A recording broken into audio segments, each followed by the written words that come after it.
আসসালামু আলাইকুম। কেমন আছেন সবাই? আশা করি আল্লাহর রহমতে সবাই অনেক ভালো আছেন। আলহামদুলিল্লাহ, অবশেষে আমাদের ফার্মে কিন্তু আরো নতুন ২ টা গরু যোগ হইল। এই ২ টা গরু আমরা কই থেকে কিনছি, কি দামে কিনছি এবং গরুগুলোর বয়স কেমন, এই সব বিষয়ে বিস্তারিত বলার চেষ্টা করব। আমাদের পার্শ্ববর্তী যে হাট আছে, তো সেটা হচ্ছে ঐতিহ্যবাহী শাহজানির হাট। তো এটা কিন্তু সপ্তাহে একদিন বসে, তাই বুধবার এবং রবিবার দিন হাট বসে। তো রবিবার দিন কিন্তু গরুর হাট বসে না, তো শুধুমাত্র সপ্তাহে একদিন বুধবার কিন্তু এই হাটটি বসে। গরু কেনার সময় যে বিষয়গুলো খেয়াল করি সেগুলো হলো, প্রথমে দেখি গরুটার হাইট কেমন। যদি দেখি হাইট ৫৫ থেকে ৫৭ ইঞ্চি বা তারও বেশি থাকে, তাইলে ওই গরুটা আমরা ২,০০০ টাকা বেশি হলে নেওয়ার চেষ্টা করি। এরপরে দেখি চামড়া মসৃণ, পাতলা এবং ঢিলাঢালা আছে কিনা। তারপরে হচ্ছে পাঁজরের হাড়গুলো মোটা এবং মজবুত কিনা। তারপরে ৪ পা সমান্তরালভাবে দাঁড়িয়ে আছে কিনা এবং আপনার খুরের ফাঁকে কোনো গা আছে কিনা, তো সেই বিষয়ে কিন্তু খেয়াল রাখতে হবে। এরপরে দেখতে হবে যে গরুর চামড়ার নিচে যে আপনার যে মাংস এবং থলথলে জায়গা আছে, তো এই জায়গাটার মধ্যে অতিরিক্ত চর্বি আছে কিনা। যেমন রানের মাংস এবং গাড়ের মাংসে কিন্তু যদি অত্যাধিক মোটা গরু হয়, তো এই জায়গাগুলোতে কিন্তু প্রচুর পরিমাণ চর্বি দেখা দেয় এবং থলথলে ভাব। বাম পাশের যে বড় গরুটা, তো এই গরুটা নেওয়া হয়েছে ১,৫২,০০০ টাকা, আর খরচ হচ্ছে ১,০০০ থেকে ১,২০০ টাকা। তো এই গরুটার বয়স হইতেছে ২ দাঁত। তো ইনশাল্লাহ কিছুদিন পরে হয়তো ৪ দাঁত হবে। চামড়া মসৃণ, পাতলা এবং ঢিলাঢালা আছে। এবং ডান পাশের যে গরুটা আপনারা দেখতেছেন, তো এই গরুটাও কিন্তু আমরা নিছি ১,৩০,০০০ টাকা দিয়ে।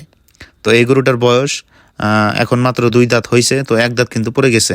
তো ইনশাল্লাহ বয়সগুলো মোটামুটি ভালো আছে, কিন্তু ওই গরুটাই তুলনামূলকভাবে হাইটটা একটু কম। এখন আমরা এই গরুগুলোকে আমাদের ফার্মে না নিয়ে তো কোয়ারেন্টাইনে রাখার ব্যবস্থা করব।